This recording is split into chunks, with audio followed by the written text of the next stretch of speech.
अगर आप हमारे चैनल पर नए हैं तो हमारे चैनल को अभी सब्सक्राइब कर लें और साथ वाले बेल के आइकन पर क्लिक करके नई आने वाली वीडियो की नोटिफिकेशन बर वक्त हासिल करें।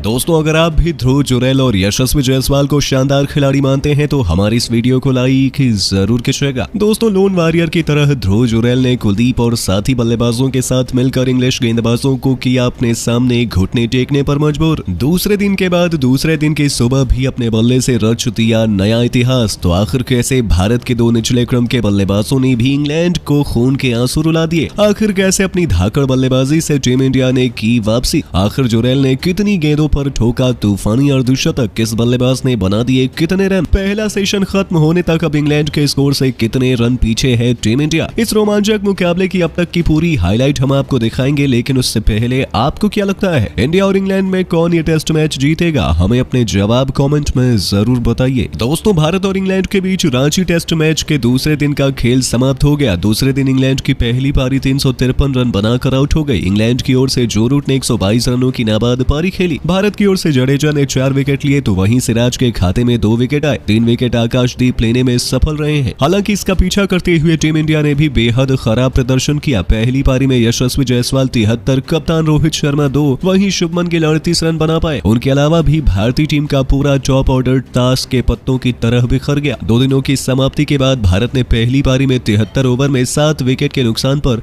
219 रन बना लिए थे। फिलहाल टीम इंडिया 134 रन पीछे थी। ध्रुव जुरैल 30 और कुलदीप यादव 17 रन बनाकर क्रीज पर मौजूद थे। भारतीय टीम मुश्किलों में फंसी दिख रही थी। इसके बाद जब आगे तीसरे दिन का खेल शुरू हुआ तब इंग्लैंड से जल्द भारतीय टीम के 3 विकेट हासिल करना चाहती थी, क्योंकि इन दोनों बल्लेबाजों के द्वारा बनाया गया एक रन उनको मैच से दूर ले जा रहा था। लेकिन ध्रुव जुरैल तो मैदान से हटने का नाम ही नहीं ले रहे थे। वो तो मैदान में चट्टान की तरह डटे हुए थे। दोबारा जब खेल शुरू किया गया तब इन दोनों ने संभल कर भारतीय टीम को आगे बढ़ाया, क्योंकि शुरू में वो विकेट देने की गलती नहीं कर सकते थे। इसीलिए दोनों फूंक फूंक कर कदम रख रहे थे। पहले 4 ओवर में तो दोनों ने रिस्क लेना बिल्कुल भी जरूरी नहीं समझा। 79वें ओवर में टीम इंडिया 230 रनों तक पहुंच पाई थी। यहां तक कि 80वां ओवर भी मेडन निकल गया। दोनों खिलाड़ी न रन बना रहे थे और न ही अपना विकेट गंवाने को देख रहे थे। इन दोनों ने इंग्लैंड की नाक में दम कर दिया था। इंग्लिश गेंदबाज विकेट लेने के लिए तड़प रहे थे। तभी 81वां ओवर लेकर आए रॉबिन्सन के खिलाफ ध्रुव ने एक बेहतरीन चौका लगाकर अपने गियर में बदलाव करना शुरू कर दिया। और आखिर वो कब तक अपने आप को रोकते? उनके इस चौके से अचानक इंग्लिश टीम बैकफुट पर आ चुके थे। इस एक चौके ने पूरे मैच का मानो पासा ही पलट दिया। उन्हें रंग बदलते देखकर कुलदीप यादव ने भी अपना अंदाज बदलना शुरू किया और अगले ही ओवर में शोएब बशीर को उन्होंने आड़े हाथों लिया और एक ऐसा बेहतरीन चौका लगाया जिसने तो गेंदबाज के घमंड को चूर चूर कर दिया था। दोनों खिलाड़ी बेहतरीन लय में नजर आ रहे थे। उनकी धाकड़ बल्लेबाजी का नतीजा हुआ कि भारतीय खेमे में जीत की उम्मीद ने वापस कर ली थी। इन दोनों के बीच की पार्टनरशिप काफी तेजी से आगे बढ़ती जा रही थी। 84वें ओवर में दोनों बल्लेबाजों ने टीम इंडिया को 242 रनों तक पहुंचा दिया। ध्रुव जुरैल 41 रनों तक पहुंच चुके थे। वो अपने अर्धशतक के काफी करीब थे। दूसरी तरफ कुलदीप यादव भी कंधे से कंधा मिलाकर उनका बखूबी साथ निभा रहे थे। इंग्लैंड के कप्तान बेन स्टोक्स ने अपने हर एक गेंदबाज का इस्तेमाल कर लिया था। उन्होंने जेम्स एंडरसन को गेंदबाजी में बुलाया, लेकिन उसका भी कोई फायदा नहीं हुआ। शोएब बशीर से लेकर ऑली रॉबिन्सन ने भी गेंदबाजी में हाथ आजमा लिए थे, लेकिन इन दोनों बल्लेबाजों ने गलती करना तो सीखा ही नहीं था। देखते ही देखते 86वें ओवर में इन्होंने टीम इंडिया को 250 रनों के पार पहुंचा दिया था और इंग्लिश टीम के भारत को जल्द से जल्द ऑल आउट करने के प्लान पर भी पानी फेर दिया। हालांकि अभी भी टीम इंडिया इंग्लैंड से लगभग 103 रन पीछे चल रही थी, लेकिन कहीं न कहीं भारतीय टीम ने जीत की उम्मीद जिंदा कर ली थी। इन दोनों के बल्लेबाजी का नतीजा हुआ कि टीम इंडिया मजबूत स्थिति में पहुंचने लगी। हालांकि इंग्लिश गेंदबाज भी कमाल की गेंदबाजी कर रहे थे। जेम्स एंडरसन एक तरफ से आग उगल रहे थे। दोनों बल्लेबाजों के लिए रन बनाना काफी मुश्किल हो रहा था। टीम इंडिया कछुए की रफ्तार से आगे बढ़ रही थी, लेकिन ऐसे में मुश्किलें केवल इंग्लैंड की बढ़ रही थी, क्योंकि इन दोनों के बीच होती हुई साझेदारी ने टीम इंडिया की वापसी वापसी के दरवाजे खोल दिए थे और ये दोनों धीरे धीरे इंग्लैंड को बैकफुट पर धकेल दिए जा रहे थे, जो टीम इंडिया के लिए अच्छी खबर थी। भले ही इक्का दुक्का रन निकल रहे थे, लेकिन वहीं टीम इंडिया के लिए बेहद इंपॉर्टेंट माने जा रहे थे। 87वें ओवर में टीम इंडिया ने 251 रन बना लिए थे। ध्रुव जुरैल 47 रन बना चुके थे। हालांकि जब जुरैल 49 के स्कोर पर थे तभी जेम्स एंडरसन ने अपना असली रंग दिखाया अपनी कातिलाना गेंद से। आखिरकार उन्होंने कुलदीप यादव के डिफेंस को भेद कर उनके विकेट उखाड़ दिए और कुलदीप यादव की पारी का आखिरकार अंत हुआ। लेकिन जाने से पहले कुलदीप यादव ने 131 गेंदें खेल डाली थी। इस दरमियान उन्होंने 2 बेहतरीन चौके भी लगाए थे और आखिरकार जुरैल और कुलदीप के बीच 76 रनों की साझेदारी का अंत हुआ। लेकिन दूसरी तरफ जुरैल रुके नहीं। देखते ही देखते इस खिलाड़ी ने न केवल अपना बेहतरीन अर्धशतक पूरा किया, बल्कि साथी बल्लेबाजों के साथ मिलकर उन्होंने टीम इंडिया की वापसी की कहानी लिख दी। उनका आकाशदीप ने बखूबी साथ निभाया। हालांकि पहला सेशन खत्म होने तक इंग्लैंड के गेंदबाजों ने भी तगड़ी वापसी की। उन्होंने टीम इंडिया को बड़ा झटका दिया। लेकिन तीसरे टेस्ट का पहला सेशन खत्म होने तक भारत के बल्लेबाजों ने टीम इंडिया को मजबूत स्थिति में पहुंचा दिया था और आगे की लड़ाई के लिए भारतीय टीम तैयार थी। लेकिन दोस्तों, आपको क्या लगता है, इंडिया और इंग्लैंड में कौन ये टेस्ट मैच जीत पाएगा? हमें अपने जवाब कमेंट में जरूर बताइए। दोस्तों, इंडिया और इंग्लैंड के बीच रांची के मैदान पर जिस एक खिलाड़ी ने टीम इंडिया की लाज बचाते हुए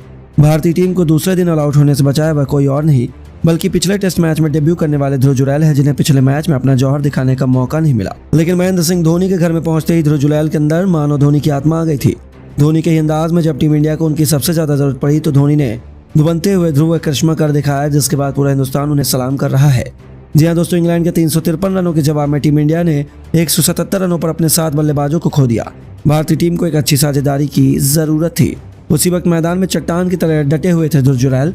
इस बल्लेबाज ने पहले सरफराज खान फिर कुलदीप यादव के साथ मिलकर टीम इंडिया को बिखरने नहीं दिया। अच्छी बल्लेबाजी करनी उन्होंने जारी रखी और एक के बाद एक 2 बेहतरीन चौके लगाए। लेकिन इसी बीच वह लम्हा है जिसने इस खिलाड़ी की असली काबिलियत को पूरी दुनिया के सामने ला खड़ा किया। जी हाँ, वह ओवर था पारी का 59वां। गेंदबाजी करने आए थे शाम के सबसे सफल गेंदबाज शोएब बशीर, लेकिन उनकी 5वीं गेंद पर ध्रुव जुरैल ने अपने 2 कदम आगे निकाले और मिड ऑन के ऊपर से ऐसा गेंद जबरदस्त शॉट लगाया जिसमें गेंद उनके बल्ले से लगने के बाद मानो तारामंडल में छूमंतर सी हो गई और पूरा स्टेडियम तो उस वक्त हैरान रह गया जब वह गेंद आसमान को चीरते हुए स्टेडियम के बाहर जाकर गिरी। उनके इस छक्के ने गेंदबाज से लेकर इंग्लिश खेमे में खौफ का माहौल पैदा कर दिया। वहीं रोहित शर्मा से लेकर हर एक भारतीय फैंस की भी आंखें फटी रह गई, क्योंकि ध्रुव का वह छक्का 120 मीटर से भी अधिक लंबा था और रांची के मैदान पर आज तक इतना लंबा छक्का किसी ने नहीं मारा था। यानी कि धोनी के घर में जाकर ध्रुव ने सबसे बड़े सिक्सर किंग और फिनिशर माने जाने वाले महेंद्र सिंह धोनी के ही सालों पुराने रिकॉर्ड की धज्जा उड़ा दी और उनके घर में अपने नाम का परचम लहरा दिया। उन्हीं की धाकड़ बल्लेबाजी का नतीजा था कि टीम इंडिया दूसरे दिन ऑल आउट नहीं हुई। ध्रुव जुरैल ने नाबाद जुझारू 30 रन बनाए और टीम इंडिया की जीत की उम्मीदों को जिंदा रखा। तो दोस्तों, अब आपको क्या लगता है, ध्रुव जुरैल में क्या दूसरा धोनी बनने की काबिलियत है? अपनी कीमती राय हमें नीचे कमेंट करके जरूर बताइए। दोस्तों, इंडिया और इंग्लैंड के बीच रांची के मैदान पर खेला जा रहा चौथा टेस्ट मैच बराबरी पर आ खड़ा हुआ है, या फिर ये कहें कि टीम इंडिया इस मैच को हारने की कगार पर पहुंच चुकी है। पहली पारी में हमने इंग्लैंड के 5 बल्लेबाज केवल 112 रनों पर ही समेट दिए थे, लेकिन फिर जो रूट के तूफानी शतक और ऑली रॉबिन्सन के तूफानी अर्धशतक की बदौलत इंग्लैंड ने 353 रन बना डाले। उन्हें आउट करने के लिए हमें लगभग 4 सेशन का समय लग गया है। यही टीम इंडिया की बड़ी गलती थी। हालांकि हमारे बल्लेबाजी क्रम में दमखम था कि हम इस लक्ष्य को ही न केवल चेस करें बल्कि आराम से 500 रन भी बना लें, लेकिन इंग्लिश गेंदबाजों के इरादे तो कुछ और ही थे। परिस्थितियों का बखूबी फायदा उठाते हुए इंग्लिश गेंदबाजों ने भारत के बल्लेबाजी क्रम को तहस नहस कर दिया। नतीजा हुआ कि हमारे बड़े बड़े बल्लेबाज सस्ते में निपट गए। रोहित केवल 2 रन बना पाए तो पाटीदार 17, वहीं रविंद्र जडेजा केवल 12 रन कर चलते बने। यहां तक कि सरफराज खान 14 और अश्विन भी केवल 1 रन बना पाए। केवल दूसरी तरफ जायसवाल अपने शतक की तरफ बढ़ रहे थे, लेकिन वो भी 73 रन बनाकर आउट हो गए और 177 रन पर ही हमने अपने 7 बल्लेबाजों को गवा दिया। और अब दूसरे दिन के समाप्ति के बाद ऐसा लग रहा है कि इंग्लैंड आसानी से ये चौथा टेस्ट मैच जीत जाएगी। ऐसा भरोसा तो अब इंग्लैंड के कई